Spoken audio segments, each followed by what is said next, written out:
What if I told you that at the bottom of the ocean, buried under 12,000 feet of water and miles of sediment, there's a civilization that predates everything we know about human history? Not Atlantis, not myth, real structures, real artifacts, real evidence that someone built cities when humans were supposed to be living in caves. In 2023, a deep-sea mining expedition off the coast of Japan stumbled across something that shouldn't exist. Sonar readings showed geometric patterns on the seafloor, perfectly straight lines, right angles, pyramidal structures, covering an area the size of Manhattan. When the submersible descended to investigate, the cameras captured something that made marine archaeologists question everything. Massive stone blocks, carved pillars, paved roads, a metropolis preserved in the abyss, built with precision that rivals modern engineering. Carbon dating of the sediment layers puts the site at minimum 15,000 years old. Maybe 20,000, maybe older. That's before recorded history, before agriculture, before the pyramids, before Göbekli Tepe, before anything we recognize as civilization. The artifacts inside are even more disturbing.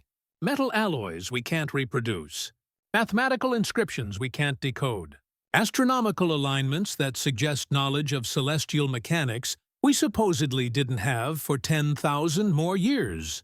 And the architecture? It's not random. It's planned. City blocks, drainage systems, harbor facilities. This wasn't a settlement.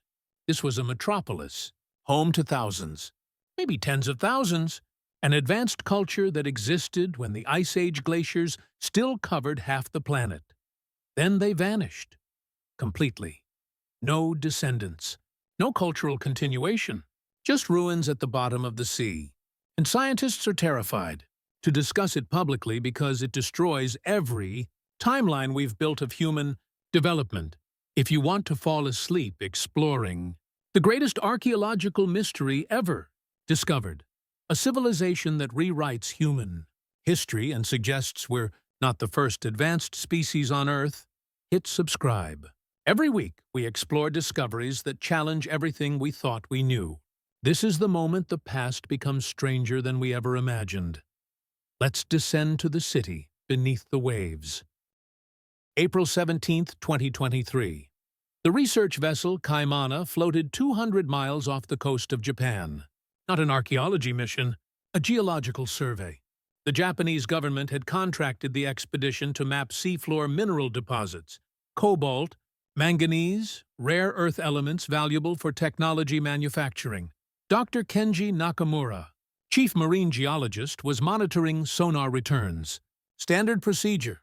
The multi-beam echolocation system sends sound waves to the seafloor, measures the return time, builds 3D topographical maps. At 2:14 a.m., the sonar detected an anomaly. The seafloor was mostly smooth sediment at 12,000 feet depth, but in one region, the returns showed structure. Geometric structure. Dr. Nakamura assumed it was a natural rock formation. Volcanic activity. Tectonic uplift. The Pacific Plate is geologically active. Strange formations are common, but when he zoomed in, the geometry was too regular. Straight lines extending hundreds of meters. Parallel lines. Perpendicular intersections. Perfect 90-degree angles. He called the ship's captain. Dr. Yuki Tanaka, marine archaeologist, was aboard as a consultant. Her expertise was ancient Pacific seafaring routes. She reviewed the sonar data. "That's not natural," she said immediately. "Those are structures, walls, buildings." The expedition wasn't equipped for archaeology. But Dr. Tanaka convinced the captain to deploy the ROV, remotely operated vehicle, a small submersible with cameras and manipulator arms, capable of reaching 15,000 feet depth. 6 hours later, the ROV descended. The journey took 90 minutes, sinking through darkness. At 11,847 feet, the lights illuminated the seafloor, and everyone in the control room stopped breathing. Structures. Massive structures. Stone blocks the size of cars, stacked in walls. arranged in rectangular patterns, streets running between them, a plaza with circular foundation. Dr. Nakamura recorded everything. 47 minutes of footage. The ROV navigated through what was clearly a ruined city.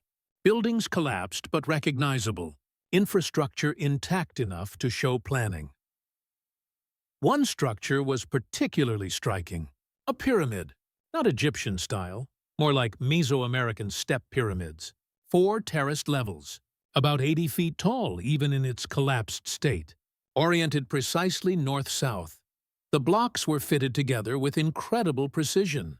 No mortar visible, just stone on stone. Joints so tight a blade couldn't fit between them. Dr. Tanaka recognized the technique. This is megalithic construction, like Sacsayhuaman in Peru, like Pumapunku in Bolivia. But those are 2,000 to 3,000 years old. This is underwater, at 12,000 feet. That means she stopped, did the calculation, didn't want to say it. Dr. Nakamura said it for her. Sea levels were 400 feet lower during the last ice age. That ended 11,700 years ago. For this city to be submerged at 12,000 feet, it would need to be on land that subsided after being built. Tectonic subsidence, subduction zone collapse. Or, Dr. Tanaka said quietly, it was built before the last ice age, when sea levels were even lower, 15,000 to 20,000 years ago. Nobody wanted to accept that. 15,000 years ago, humans were hunter-gatherers, small nomadic groups, stone tools, no cities, no agriculture, no civilization. The expedition returned to Japan. May 2023, Dr. Tanaka contacted colleagues, showed them the footage. Reactions ranged from excitement to skepticism to hostility. Dr. Kurtwarikios Erantotuakater Graham Hancock, author who'd spent decades arguing for advanced pre-Ice Age civilizations, called it the most important archaeological discovery in human history. Dr. Zahi Hawass, former Egyptian antiquities minister and Orthodox archaeology defender, called it misidentified natural formations being sensationalized. But the footage was undeniable. Straight lines don't occur naturally at those scales. Right angles don't occur naturally. Pyramids don't occur naturally. By June 2023, a proper expedition was organized. Japanese government funding, international team, marine archaeologists from Japan, Egypt, Peru, Greece, India, deep-sea technology from Woods Hole Oceanographic Institution. Goal: comprehensive survey and artifact recovery. The expedition launched August 2023. For 3 months, they mapped, photographed, and sampled the site. The results were staggering. The city covered approximately 2.3 square kilometers, about 570 acres, larger than Pompeii. It contained at least 87 distinct structures, residential buildings, public buildings, what appeared to be a harbor complex, roads paved with fitted stones, a drainage system with channels carved into bedrock, and in the city center, 5 pyramids, arranged in a pattern that matched, disturbingly, the constellation Orion's belt, just like the Giza pyramids, just like pyramids at Teotihuacan, just like structures worldwide that align to Orion. Dr. Robert Schoch, geologist from Boston University who'd studied the Sphinx and argued for older dating, joined the team in September. His job? Determine the age. He couldn't carbon date the stones, they're inorganic, but he could date the sediment layers covering them. He could analyze weathering patterns. He could study the tectonic history. Sediment core samples showed the structures were buried under 47 meters of sediment. The deepest layers, those directly touching the stones, dated to 14,200 years ago. Plus or minus 800 years. Minimum age, 15,000 years. Maximum, potentially 20,000 or more. Dr. Schoch analyzed weathering.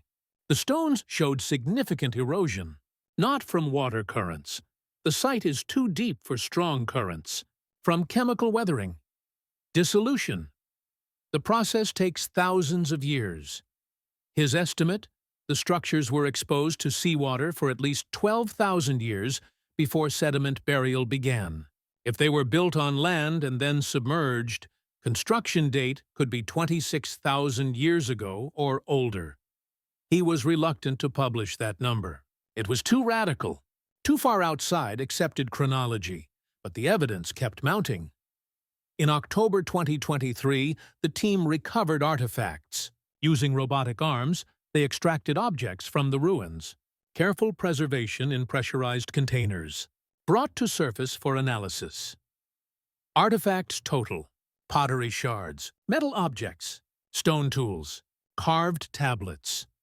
The pottery was unlike anything in the archaeological record. Wheel-turned, high-fired, glazed with techniques not seen until 3,000 years ago in other cultures. But this pottery was at least 15,000 years old. The metal objects were even more shocking. Alloy composition: copper, 87%, tin, 9%, trace elements including arsenic and antimony. Bronze, high-quality bronze. Bronze Age didn't begin until 3300 BCE. That's 5,000 years ago. This bronze was 15,000 years old, maybe older. Metallurgical analysis at MIT showed the alloy was sophisticated. Uniform composition, no impurities. Produced in a controlled smelting process. Not primitive metalworking. Advanced metallurgy. Dr. Bridget Buxton, archaeometallurgist, examined the objects. This is Bronze Age technology, but it predates the Bronze Age by 10,000 years. That's impossible unless... She stopped. The implication was clear. Unless human civilization is 10,000 years older than we think. Unless everything we know about the development of technology is wrong. Unless there was an advanced culture that existed and vanished before recorded history began.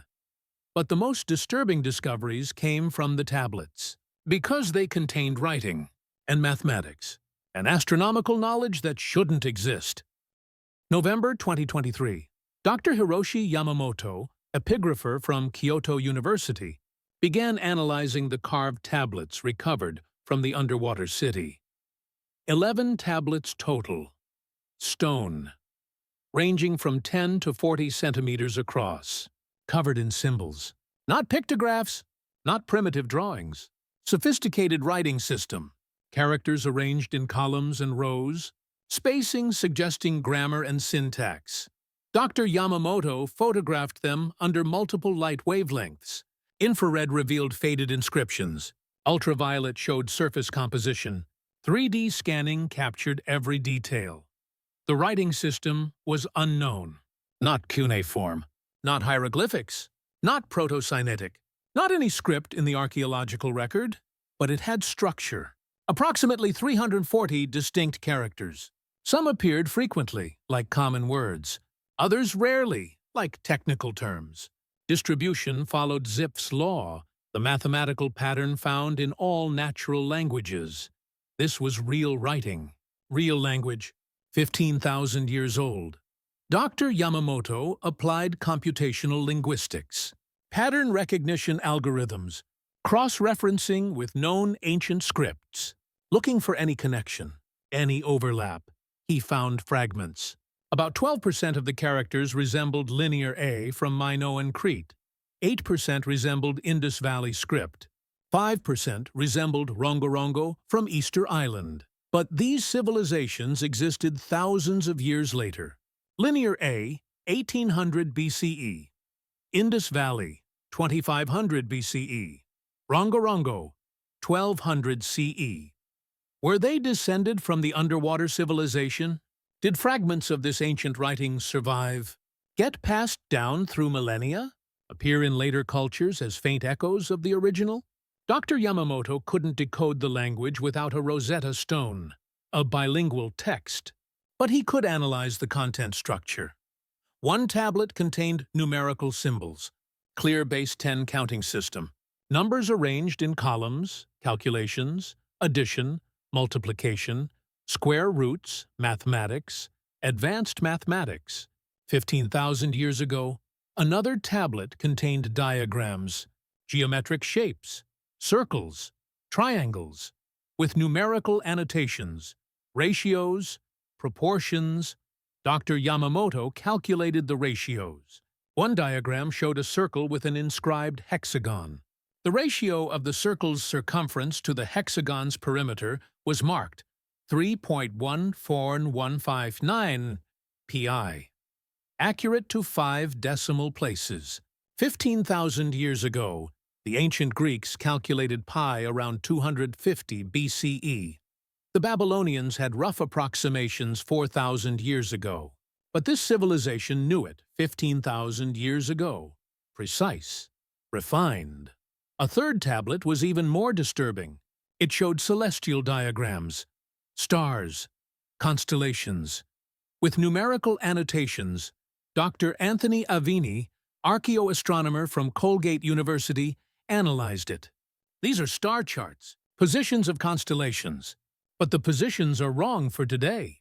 Stars move over time. Precession. The slow wobble of Earth's axis changes where stars appear. He calculated backwards. Using precession rates, he determined when the sky would have matched the tablet's star positions. The answer, 17,000 years ago. Plus or minus 1,000 years. The tablet was an astronomical record, documenting the night sky as it appeared in 17,000 BCE, before the city was built, before it was submerged, an observation record from when the civilization was at its height. But knowing precession implies understanding celestial mechanics. The ancient Greeks discovered precession around 127 BCE. This civilization knew it 15,000 years earlier. Dr. Aveni found more. The tablet marked specific stars: Sirius, Betelgeuse, Rigel. With numerical annotations, he decoded them. The numbers represented stellar positions in right ascension and declination, celestial coordinates, like latitude and longitude for the sky. The coordinate system was sophisticated, divided the celestial sphere into 360 degrees, subdivided degrees into 60 minutes. Just like modern astronomy. 3,000 years ago, they had developed a coordinate system we reinvented in the 16th century CE. Dr. Aveni calculated the positions. The coordinates were accurate, within 0.5 degrees of actual positions for 17,000 BCE. Precision requiring systematic observation. Instruments. Record-keeping over generations. This wasn't primitive stargazing. This was science, astronomy, mathematics, engineering. December 2023. Dr. Schoch returned to analyze another artifact, a metallic disc, 28 centimeters diameter, 4 centimeters thick, bronze with gold inlay, surface covered in engravings. The engravings formed a circular diagram, concentric rings, with marks and symbols, lines radiating from center. Divisions suggesting a calendar or astronomical calculator. Dr. Schoch recognized it immediately. This is an astronomical mechanism, like the Antikythera mechanism found in Greece. The Antikythera mechanism, discovered in 1901, was an ancient Greek device from 100 BCE, a mechanical computer for predicting astronomical positions, the most sophisticated mechanism known from antiquity. But this device was older. 15,000 years older. Dr. Schoch examined it with CT scanning. X-rays revealed internal structure. Gears. At least 30 interlocking gears inside the disc. Made from bronze. Teeth precisely cut. Gear ratios matching astronomical cycles, lunar months, solar years, eclipse cycles. The 19-year Metonic cycle correlating solar and lunar calendars. Knowledge the ancient Greeks discovered. Knowledge this civilization had 15,000 years earlier. Dr. Schoch called Dr. Tony Freeth, expert who decoded the Antikythera mechanism. Freeth examined the scans. "This is more advanced than Antikythera," Freeth said. "More gears, more functions. It's calculating planetary positions.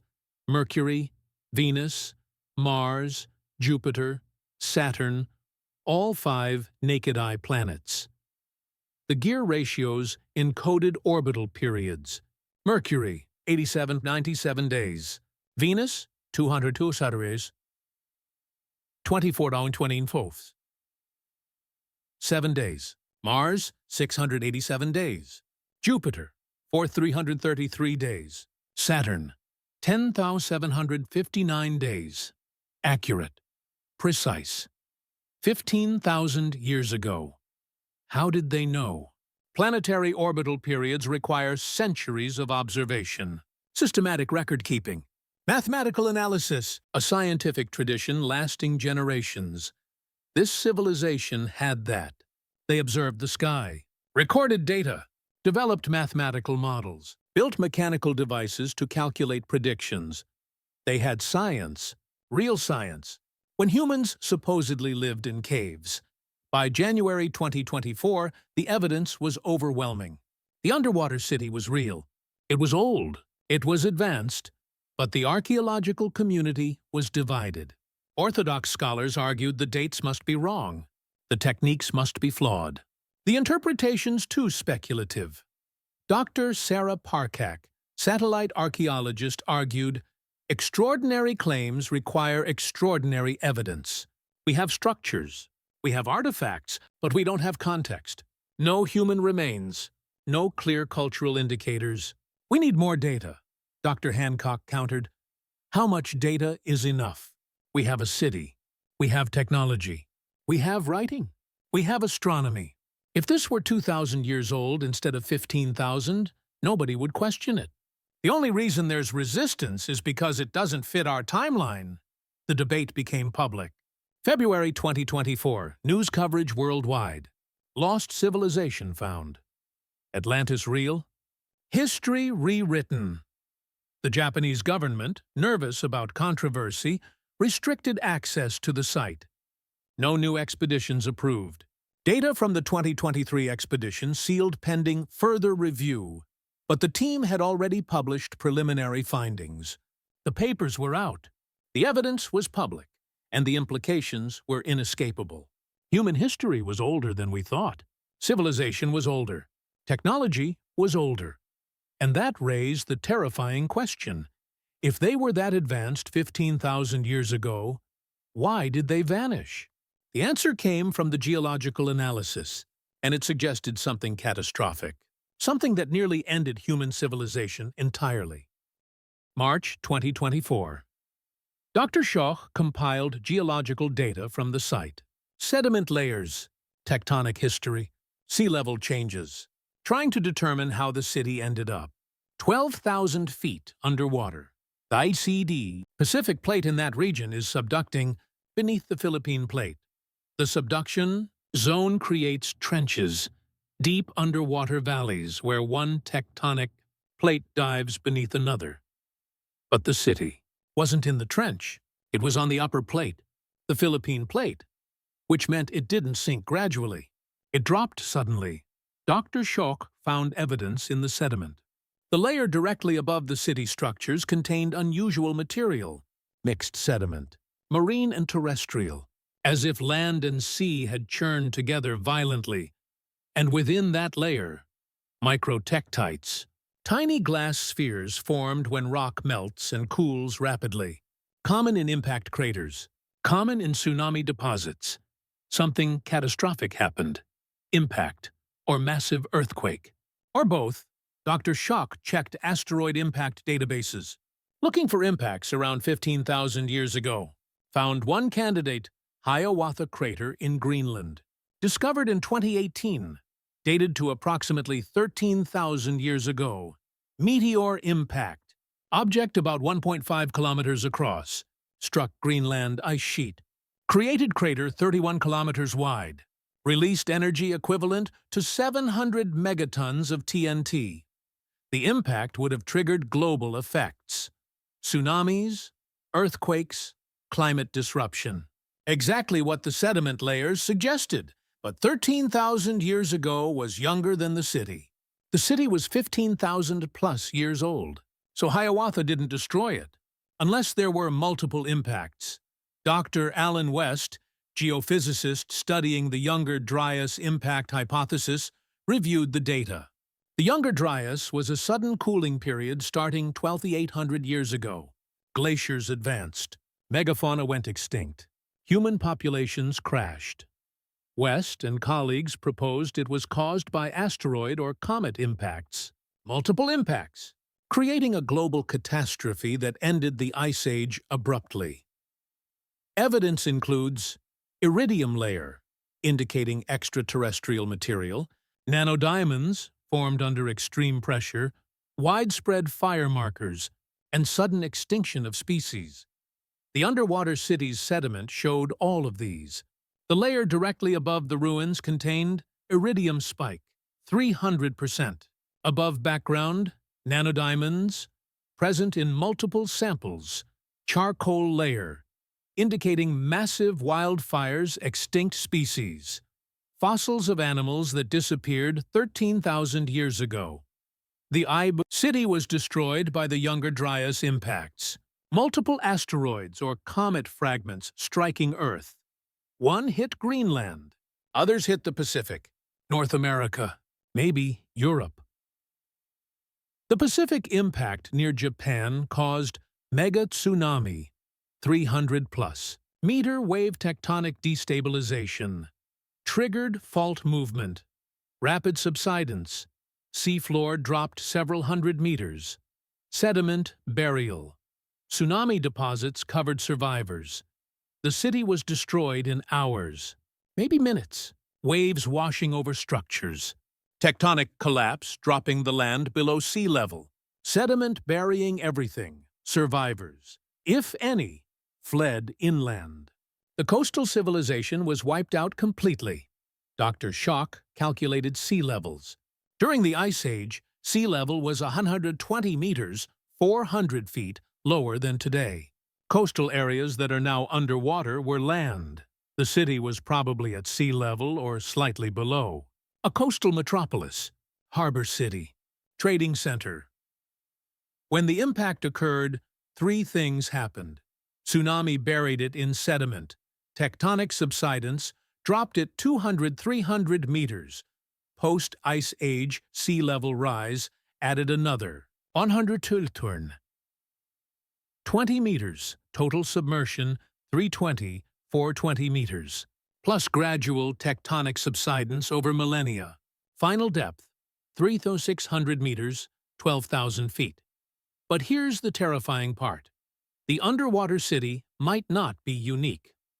Dr. Parkak used satellite archaeology techniques, analyzing seafloor topography data from NOAA and other agencies, looking for similar geometric patterns, similar structures. Other cities, she found them. 12 potential sites worldwide. Off Japan, the known site. Off Taiwan south, China Sea Bay of Bengal, near India, Persian, Gulf Mediterranean, near Cyprus off, Western Africa Caribbean, near Cuba off, Peru off, California north. Sea between Britain and Netherlands off Indonesia, all at similar depths, all showing geometric patterns in sonar data, all potentially submerged cities from the same civilization or related cultures, a global civilization, or a network of trading cities, connected by seafaring, existing 15,000+ years ago, and all destroyed simultaneously by the same catastrophe. The Younger Dryas impacts wiped them out. Every coastal city, every port, every center of learning. The civilization ended overnight. Literally. From advanced society to scattered survivors in a single day. Dr. West calculated the human population crash. Before the impacts, estimated 10 to 20 million humans worldwide. After maybe 1 to 2 million, 90% extinction rate. Most survivors were inland groups, hunter-gatherers, nomadic tribes. The coastal civilizations, the advanced ones, were hit hardest. And the survivors had no way to preserve knowledge. No cities, no libraries, no institutions. Just scattered refugees trying to survive in a devastated world. The technology was lost. The writing was forgotten. The science disappeared. Within a generation, the sophisticated coastal culture was reduced to mythology. Stories of a golden age, tales of advanced ancestors, flood legends. Every ancient culture has flood. Myths: Sumerian, Biblical, Hindu, Chinese, Greek, Native, American, Polynesian. They all describe a catastrophic flood that destroyed an earlier world. We thought they were myths. We were wrong. They were memories, distorted over millennia, but based on real events. The Younger Dryas impacts, the megatsunamis, the civilization that drowned, Plato's Atlantis, described as an advanced island civilization destroyed by earthquakes and floods in a single day and night. Dated to $9,600 BCE, about 11,600 years ago. Close to the Younger Dryas date. Close to when the underwater city was submerged. Atlantis might not be fiction. It might be a garbled memory of the real disaster. Dr. Hancock argued this for decades. Now evidence supported him. Not that Atlantis, the specific island, existed, but that an advanced pre-Ice Age civilization existed and was destroyed by catastrophe. The underwater city was proof, physical proof, not myth, not speculation, ruins, artifacts, technology. But there was something else in the ruins, something that suggested the catastrophe wasn't random, something that implied they knew it was coming. April 2024. Dr. Yamamoto made a breakthrough in translating the tablets. He couldn't read the language, but he could decode some symbols using context and mathematical patterns. One tablet contained repeated symbols he identified as sky and fire, combined with numerical notations. Dates, possibly. A calendar counting down. The numbers formed a sequence: 1872, 1871, 1870, decreasing by 1 each time. Like a countdown, the tablet had multiple columns. Each column contained a number, a skyfire symbol, and a pictograph that might represent danger or death. Dr. Yamamoto hypothesized this was a warning, a countdown to catastrophe. They knew the impacts were coming. But how? How could a civilization 15,000 years ago predict asteroid impacts? Dr. Aveni examined the astronomical mechanism again. The gear ratios, looking for patterns, found something. One gear train didn't match any known astronomical cycle. The ratio was 186.4 to 1. He calculated what cycle that might represent. Testing different periods, orbital resonances, eclipse cycles, found it. Torino scale analog. The gear calculated near-Earth object approaches, asteroids passing close to Earth. Based on orbital mechanics, they were tracking asteroids, monitoring near-Earth objects, calculating impact probabilities. Modern astronomy developed this capability in the 1990s. We now track thousands of near-Earth asteroids, calculate their orbits, assess impact risks. This civilization had the same capability. 15,000 years ago, Dr. Aveni recalculated the gear train. If the mechanism was predicting an impact, when? The answer depended on when the mechanism was last set. But assuming it was set near the end, when danger was imminent, the countdown would have reached zero around 12,800 years ago. The Younger Dryas. They predicted it. They knew the comet was coming. They watched it approach for months, maybe years, and they couldn't stop it. The tablet countdown was their final record, documenting the approach, warning future generations, saying, "This is what ended us. Be prepared if it happens again."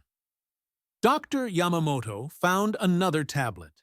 This one showed a different pictograph, a structure, underground, with people inside, a shelter. They tried to build shelters, underground refuges, trying to survive the impacts. May 2024. The expedition returned to the site, looking for evidence of shelters. Using ground-penetrating sonar, scanning beneath the ruins, found cavities, large cavities, Artificial chambers carved into bedrock beneath the city, accessed by tunnels. The ROV was sent down one tunnel, 40 meters into the bedrock, opening into a chamber 15 meters across, ceiling 4 meters high, and inside, remains. Skeletal remains, dozens of skeletons, huddled in the chamber. Where they died, Dr. Bridget Buxton, bioarchaeologist, examined photos. These people took shelter, sought refuge underground, but the chamber flooded. They drowned. Trapped by the rising water, the skeletons showed no trauma, no injuries from debris or fire, just drowning. They survived the initial impact, fled to the shelter. But the tsunami filled the chamber faster than they could escape. DNA analysis was attempted. June 2024. Samples extracted from teeth and dense bone. Ancient DNA recovery is difficult. DNA degrades over millennia. But in deep cold water, preservation is better. Results came back. August 2024. The DNA was readable, enough to determine genetic relationships. The individuals were related. Multiple family groups, parents, children, siblings, extended families sheltering together, and their DNA was unexpected. Genetic markers common in modern East Asians. Some markers common in Native Americans, some common in Pacific Islanders. They were ancestors, direct ancestors of modern populations, not a separate species, not an isolated group that went extinct. Part of the human lineage, which meant modern humans are descended from this civilization. We carry their genes. Their knowledge, though lost, is part of our heritage. Dr. Pontus Skoglund, paleogeneticist at Francis Crick Institute, analyzed the genomes, compared to modern populations, found genetic contributions in Japanese, Korean, Chinese, Taiwanese, Filipino, Polynesian, Native American populations. About 2 to 8% of ancestry in these populations traced to the underwater city inhabitants. The rest from other Ice Age groups. The advanced civilization didn't disappear completely. Some survived, fled inland, intermarried with other groups, passed on fragments of knowledge, and those fragments, though corrupted, simplified, mythologized, survived. Flood myths, stories of advanced ancestors, legends of lost golden ages. The Polynesian legends of Hiva, a lost homeland destroyed by rising waters. The Chinese legends of the three sovereigns, advanced beings who taught humans civilization. The Native American legends of the Star People, ancestors who came from the sky or sea with knowledge, all potentially based on real history. The surviving refugees of the underwater civilization, spreading across continents, sharing fragmented knowledge, creating myths that preserved memories of what was lost. Dr. Hancock summarized, "We're not discovering an alien culture. We're discovering our own ancestors. And they were more advanced than we gave them credit for." The march of civilization isn't linear. It's cyclical. Rise, collapse, rise again. We've been through this before. 15,000 years ago, we were advanced. Then catastrophe reset us. We clawed our way back. And now we're approaching similar technological levels again. The question is, are we preparing better this time? They saw the comet coming and couldn't stop it. We can see asteroids coming. Can we stop them? Or are we destined to repeat the cycle? But there was one more discovery. One more artifact that suggested something even more disturbing about our ancestors. September 2024. A second expedition to the underwater city. Better funding. More advanced ROVs. Goal: systematic excavation and artifact recovery. Dr. Lisa Johnson, marine technology specialist from MIT, led the technical team. They deployed mini ROVs equipped with delicate manipulators, capable of excavating sediment carefully. Preserving context. In October, they found a structure previously unexplored, a building in the city's center, near the largest pyramid. The building was more intact than others, partially protected by a collapsed wall that had shielded it from the worst damage. Inside, a chamber. Walls lined with stone shelves, On the shelves, objects, artifacts, tools. The ROV cameras captured everything. And what they showed was impossible. Metal objects. But not bronze. Different appearance. Darker. Heavier. Corrosion-resistant. Recovered samples were analyzed. Composition: iron 92%, carbon 4%, manganese 2%, trace elements 2%. Steel. They had steel. 15,000 years ago. Iron metallurgy didn't begin until 1200 BCE. Steel, iron with controlled carbon content, wasn't developed until centuries later. Yet here it was. 13,000 years earlier, Dr. Bridget Buxton examined the samples. This isn't primitive steel. This is high-quality alloy. The carbon content is optimal for strength and hardness. Manganese improves toughness. This is sophisticated metallurgy. To produce this, you need high-temperature furnaces. Above 1,500 degrees Celsius. You need controlled atmospheres, smelting. You need understanding of chemistry and materials science. The underwater civilization had industrial metalworking. Real industry. Not just Bronze Age craft workshops. Large-scale production. Other artifacts were equally advanced. Glass objects. Not just beads or simple vessels. Complex shapes. Multicolored glass with intricate patterns. One object appeared to be a lens. Curved. Polished. Ground to precise optical quality. Optical manufacturing. 15,000 years ago, Dr. Yamamoto found more tablets. These contained different diagrams, technical drawings, engineering schematics. One showed a structure with multiple chambers, water channels flowing through, annotations suggesting temperatures and pressures. Dr. Johnson recognized it. This is a heat exchanger, a device for transferring thermal energy between fluids. We use them in modern engineering, power plants, HVAC systems, chemical processing. They understood thermodynamics, heat transfer, fluid dynamics, engineering principles we rediscovered in the Industrial Revolution.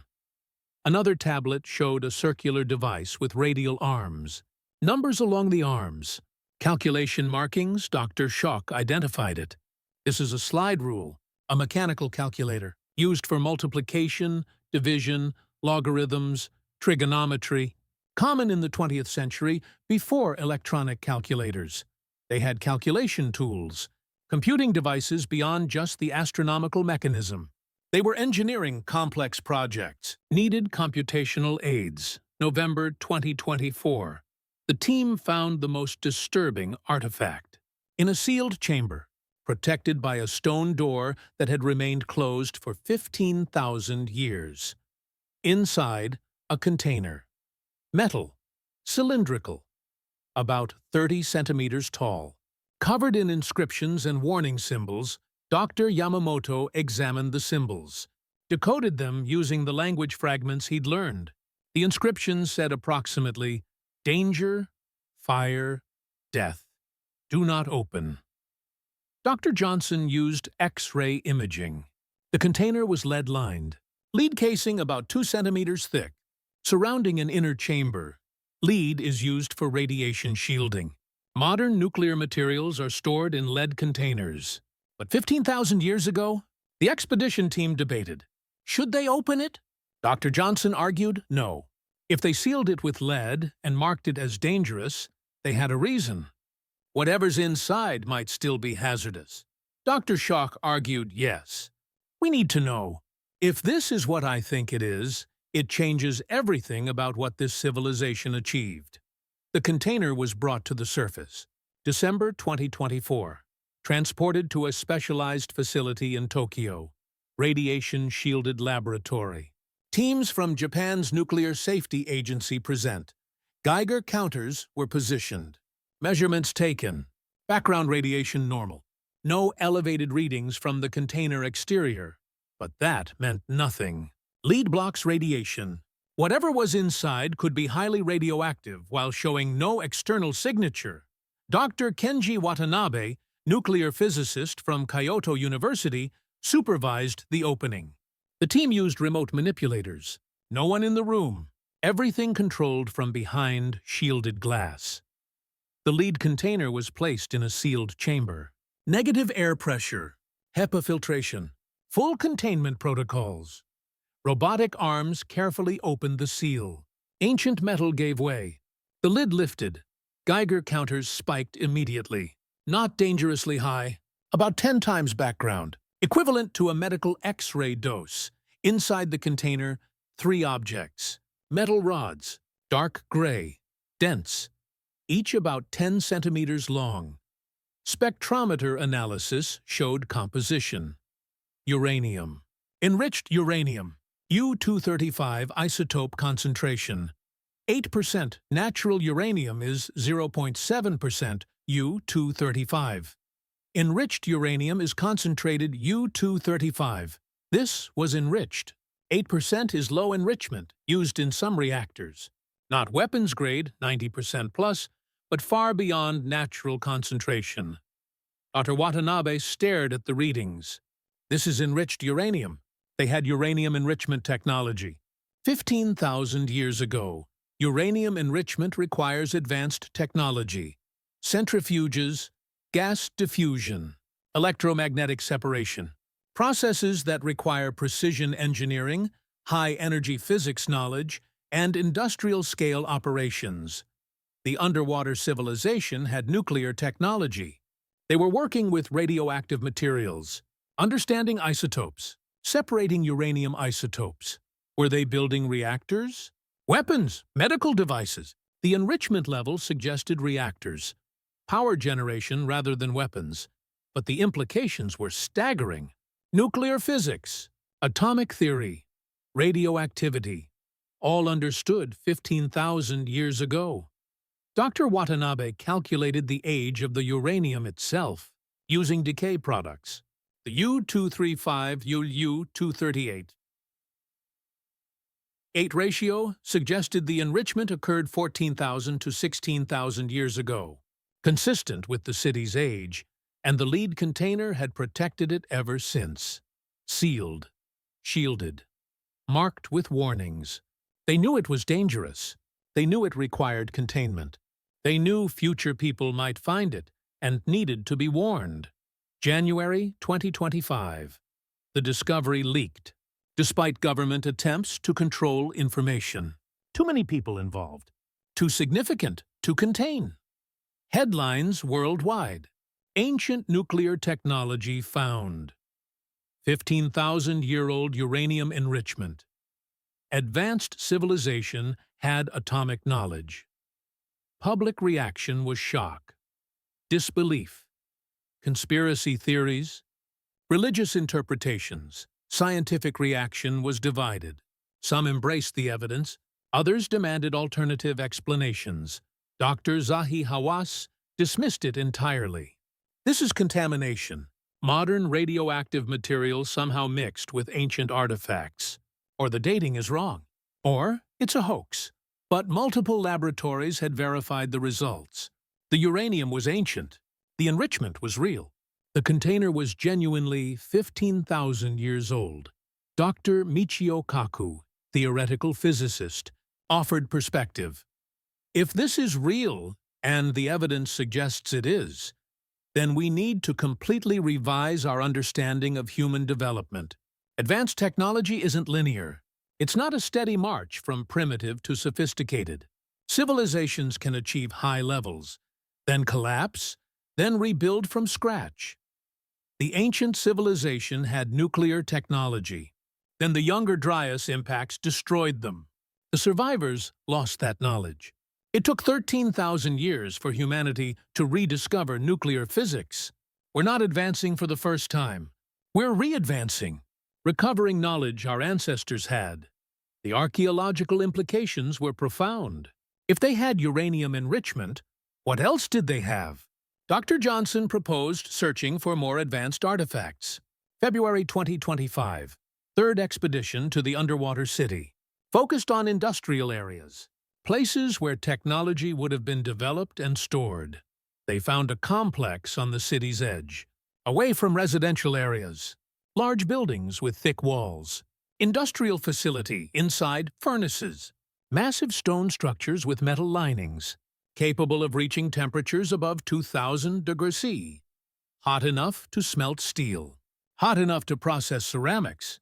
Hot enough for glass manufacturing and something else. Chambers lined with lead, similar to the container, but room-sized. Sealed chambers with lead walls 10 centimeters thick. Dr. Watanabe examined them with remote sensors. Residual radiation detectable.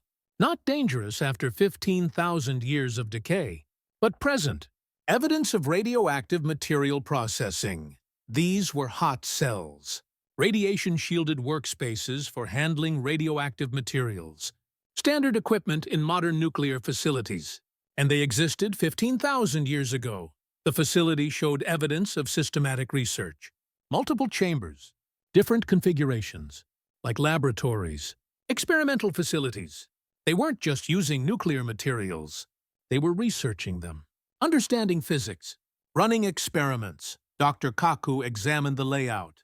This is a research complex. They were doing nuclear physics research, probably developing reactor technology. Maybe studying radioactive decay, possibly exploring atomic structure. And the fact that it's separate from the city, away from population centers, shows they understood the hazards. They implemented safety protocols, radiation shielding, containment. This isn't primitive people stumbling onto radioactive rocks. This is sophisticated nuclear science. March 2025. More artifacts recovered, including measuring instruments, calculation devices, technical manuals, tablets with diagrams, and what appeared to be protective equipment, lead-lined garments. The technical tablets showed reactor designs. Dr. Watanabe analyzed them. These are blueprints for a nuclear reactor. Not a modern design, the geometry is different, but the principles are correct. Fuel rods, moderator, coolant system, control mechanisms. If they built this, it would work. It would generate heat, boil water, produce steam, power turbines. They had nuclear power 15,000 years ago, generating electricity or mechanical power, supporting their industrial civilization. But there was something else in the tablets, something that explained why the facility was abandoned carefully, why equipment was sealed, why the uranium was contained with such care. A disaster. An accident. Recorded in pictographic form, a Dr. Yamamoto decoded it. This tablet describes an incident, an uncontrolled fire. Their term for a nuclear reaction going critical. It happened at this facility. They had a reactor accident. The pictographs show people fleeing, buildings damaged, a contamination area marked, and instructions for sealing the facility, burying it, warning future generations. The underwater civilization had a Chernobyl, a nuclear accident. It damaged their research facility, contaminated the area, and they responded by sealing it, marking it dangerous, hoping future peoples would understand the warnings. But then, the younger Dryas impacts came, destroyed everything. The carefully sealed facility was submerged. The warnings were lost. Until now, Dr. Hancock reflected, they achieved nuclear technology. And they had a nuclear accident. Just like us, they followed the same technological path, made similar mistakes, and the accident, combined with the asteroid impacts, may have contributed to their collapse. We're repeating their journey. We have nuclear technology. We've had nuclear accidents. Chernobyl, Fukushima. We're developing the same capabilities they had. Will we avoid their fate? Or are we destined to repeat history? But there was one final discovery. One more artifact that suggested something even more profound about what they were trying to achieve. April 2025. Dr. Yamamoto made his most significant translation breakthrough.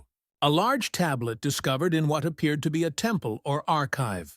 The building's design suggested importance, central location, elaborate architecture, protective construction.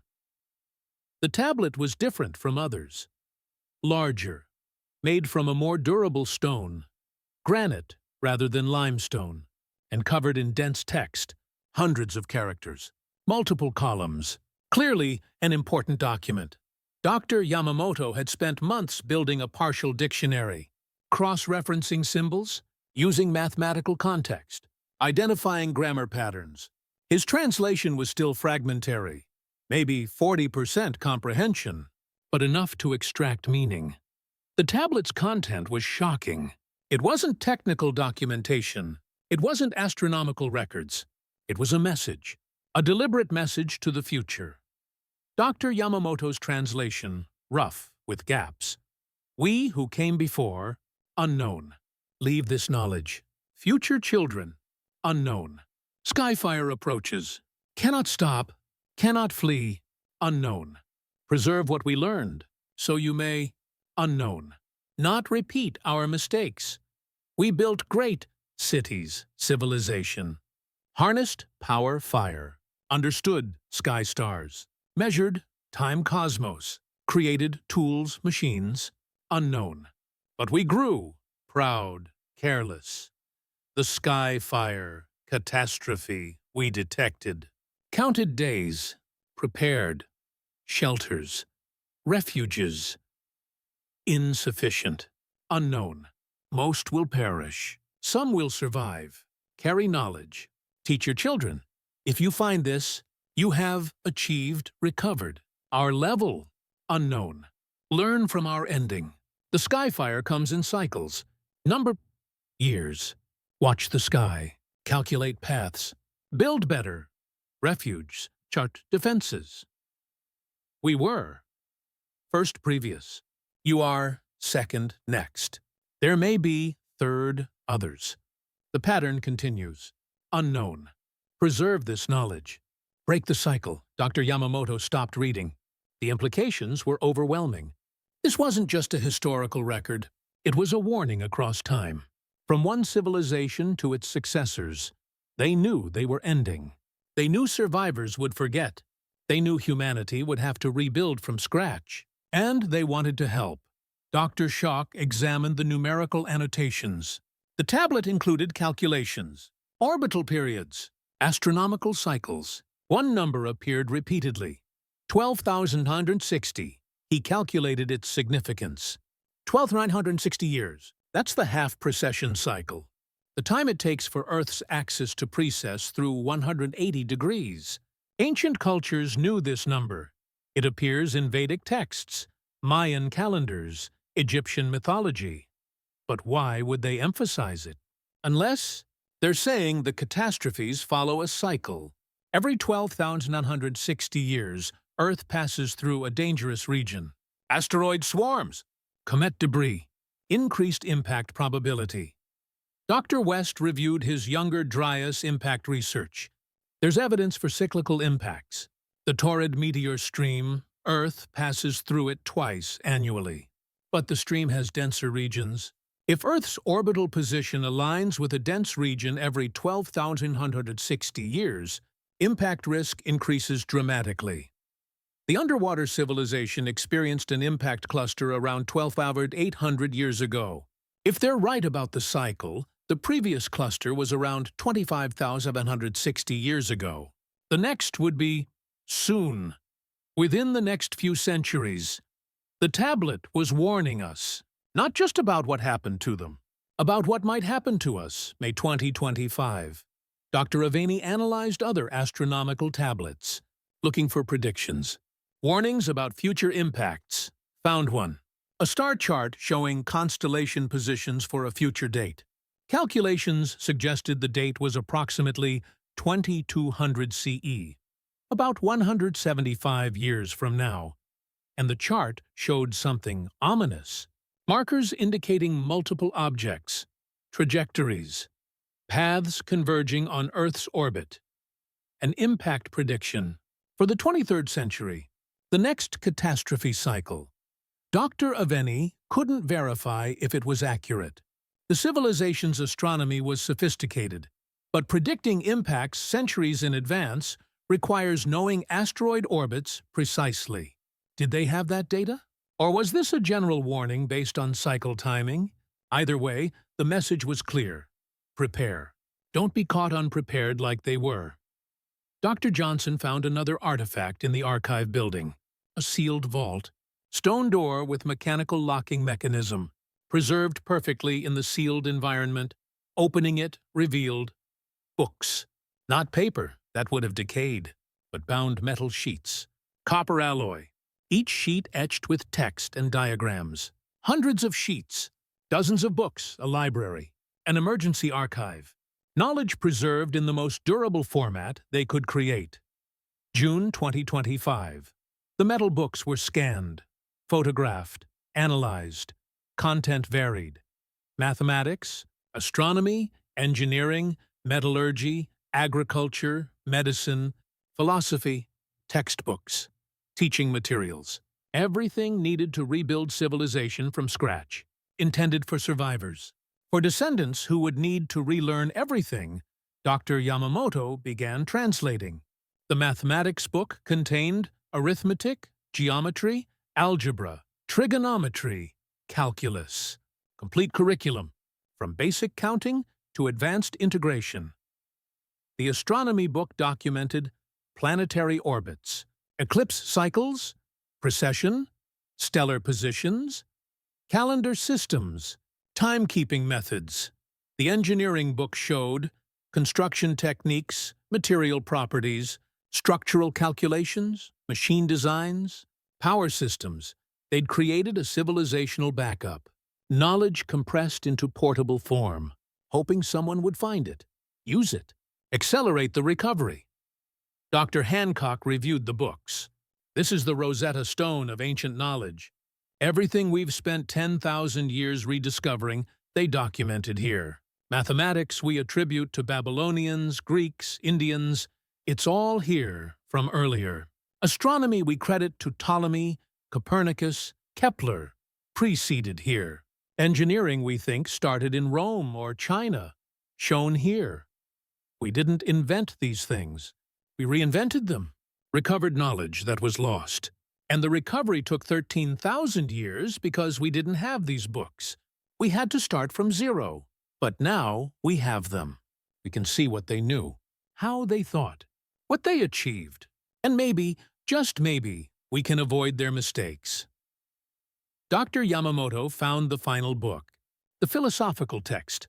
It contained reflections on civilization, society, progress, responsibility.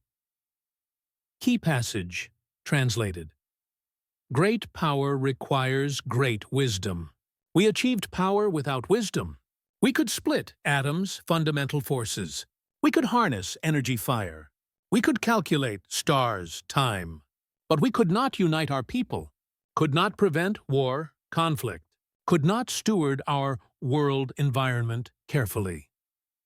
The sky-fire catastrophe ended us. But we were already failing, declining. Our city's civilization were divided, conflicted. Our power technology used for destruction, harm. The catastrophe found us unprepared, weak, because we neglected, ignored what mattered. You who find this, technology alone is insufficient. Unity, cooperation, wisdom, foresight. These are what preserve civilizations. Master these before you master Adam's power, or you will follow us into darkness, extinction. Dr. Hancock read the passage multiple times. They're not just warning about asteroids, they're warning about us, about human nature. They had advanced technology, probably as advanced as ours, but their civilization was fractured. Conflicts, wars, maybe. They couldn't coordinate a response to the impacts because they weren't united. And they're telling us, don't make the same mistake. Technology isn't enough. You need social cohesion, global cooperation, wisdom to match your power. We have nuclear weapons, climate change, artificial intelligence, biotechnology, all existential risks. And we're just as divided as they were. If a catastrophe came tomorrow, asteroid, pandemic, climate collapse, could we respond effectively? Or would we fracture like they did? The message from the underwater civilization wasn't just about the past. It was about the future, our future. They were us. We are them. The same species, the same challenges, the same risks, and that realization led to the final question: what do we do with this knowledge? July 2025. The United Nations convened a special session. Subject: Implications of the Underwater Civilization Discovery. Representatives from 193 countries. Scientists presenting evidence. Policymakers debating responses. The question: how should humanity react to learning we're the second advanced civilization? That the first one collapsed? Dr. Parkak presented the archaeological evidence. 12 potential sites worldwide. Similar structures. Same time period. Global civilization destroyed by natural disaster around 12,800 years ago. Dr. Watanabe presented the technological evidence. Bronze, steel, glass, optical devices, nuclear materials. Industrial civilization comparable to 19th to 20th century capabilities. Dr. Yamamoto presented the translated warnings. Predictions of cyclical catastrophes. Advice on unity and preparation. Knowledge preserved for successors. Dr. West presented the geological evidence. Younger Dryas impacts, multiple asteroids, global devastation, and the cyclical nature suggesting future risk. The response was divided. Some countries wanted to suppress the information. Too disruptive, too challenging to established history, too frightening for public consumption. Others wanted full disclosure. Public deserves truth. Knowledge could motivate action. Warnings might save us. Dr. Antonio Guterres, UN Secretary-General, proposed a middle path. Controlled release. Scientific papers published. Museums displaying artifacts. Educational programs teaching the history. But no sensationalism. No panic-inducing coverage. By August 2025, the underwater city was designated a UNESCO World Heritage Site. Protected, studied, accessible to researchers worldwide. A permanent research station was established. Modular habitat on the seafloor. Scientists living at depth, systematically excavating the city. Expected duration: 50+ years. The metal books were scanned and made publicly available. Translation efforts crowdsourced. Hundreds of linguists worldwide working to decode the full language. Universities created new departments. Ancient advanced civilizations. Studying pre-ice age technology. Understanding what was lost. Learning from their achievements and failures. But the most significant response was planetary defense. The warnings about cyclical impacts motivated action. September 2025. International Asteroid Watch Program expanded. More telescopes. Better detection. Improved orbital calculations. Goal: identify all potentially hazardous objects decades before impact.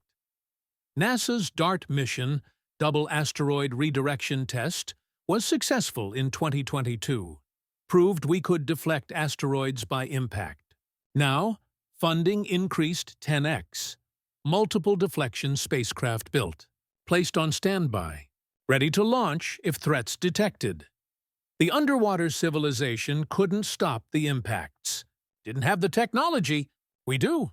Chemical rockets, nuclear thermal propulsion, ion drives, kinetic impactors. If an asteroid approaches, we can change its trajectory, but we need warning time. Decades, ideally. The ancient civilization detected their impactor, but couldn't do anything. We can do something, if we're watching. Dr. Amy Mainzer, leading the Near-Earth Object Surveyor Space Telescope project, explained, they saw death coming and died anyway. We can see death coming and prevent it. That's the gift they've given us. Not just knowledge, but motivation. We know what happens if we're not prepared. We've seen the ruins. We've read the warnings. We have no excuse to repeat their fate. October 2025. The first Advanced Civilization Summit. Scientists, policymakers, philosophers, discussing the broader implications. Dr. Toby Ord presented on existential risk. The underwater civilization faced natural catastrophe, but they also faced self-inflicted risks. Nuclear accidents, environmental degradation maybe, social fragmentation definitely. Their warnings about wisdom matching power are relevant today. We face similar risks: nuclear weapons, climate change, artificial intelligence, biotechnology, nanotechnology. Each could end us, not from space, from ourselves. The ancient civilization didn't unite in time. We must. Global cooperation on existential risks, treaties, institutions, shared values. Or we'll join them in ruins. Dr. Nick Bostrom discussed the Great Filter. The Fermi paradox asks, if intelligent life is common, where is everyone? Why don't we see evidence of alien civilizations? The Great Filter hypothesis suggests something prevents civilizations from becoming spacefaring. Either life rarely emerges, or something destroys civilizations before they spread to the stars. The underwater civilization proves the filter isn't at life's origin. We evolved twice, at least. So the filter is ahead, something between our current level and spacefaring. Maybe nuclear war. Maybe AI catastrophe. Maybe climate collapse. Maybe asteroid impacts we don't deflect. They didn't pass the filter. Can we? Dr. Michio Kaku proposed a positive vision. They failed, but they tried. They left us knowledge. They're helping us across the gap. If we use their warnings, learn from their mistakes, we can pass the filter they didn't. And then we become the teachers. When we achieve spacefaring capability, when we colonize other worlds, when we encounter younger civilizations, we'll leave warnings too, knowledge too. Help them pass the filter. Civilization isn't one continuous line. It's relay race. Each generation carries the torch as far as possible, then passes it on. Sometimes the torch drops, goes dark, has to be relit. But the race continues. The underwater civilization carried the torch for thousands of years, then dropped it. We picked it up, carried it further. One day we'll pass it on too, to our descendants, to other species, to whoever comes next. The summit concluded with the Declaration on Civilizational Continuity, signed by 147 countries. Commitments to planetary, defense against asteroids, climate stabilization, nuclear, disarmament, AI safety, research, pandemic, prevention, knowledge preservation, international, cooperation, long-term thinking, centuries, not years. The underwater civilization became humanity's teacher. The ruins were a classroom. The artifacts were textbooks. The warnings were homework. November 2025. Dr. Hancock gave a lecture at Cambridge, summarizing what we'd learned. For decades, I argued that advanced pre-Ice Age civilizations existed. I was mocked, called a pseudoscientist, told I was promoting myths and fantasies. I was right, but I take no pleasure in it, because being right means learning we failed before. We achieved greatness and lost it. We built wonders and watched them drown. We knew catastrophe was coming and couldn't prevent it. But here's what gives me hope. They cared enough to warn us. They didn't just accept doom. They fought to preserve knowledge.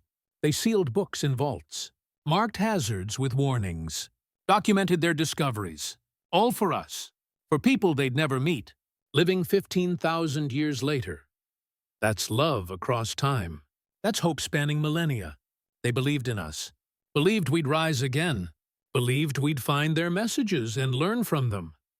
And we have. We found the city, decoded the warnings, received the gift. Now it's our responsibility, not just to survive, but to thrive, and one day to pass the torch forward. Because if we succeed, if we become spacefaring, if we spread to the stars, we'll encounter younger civilizations, and we'll leave warnings for them, knowledge for them, help them pass their filter. The cycle continues, teachers and students across cosmic time, each generation lifting the next, until intelligence isn't rare and fragile, but common and resilient. That's the meaning of the underwater city. Not that we're doomed to repeat history, but that we're part of something larger, a project spanning geological time, the survival and spread of consciousness, and we have a role to play. As you drift toward sleep tonight, think about this.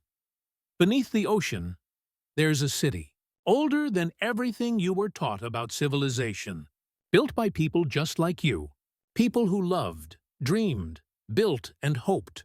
They reached for the stars and fell, but before they fell, they left messages, not in stone that crumbles, in knowledge that persists. They're still teaching us, still warning us, still hoping we'll succeed where they failed. Sleep well, heir of the ancient ones. You carry their genes, their dreams, their unfinished work. And tomorrow, you have a choice. Ignore the warnings and repeat their fate, or heed them and transcend it. The future is writing itself. Make sure it includes the lessons from the past.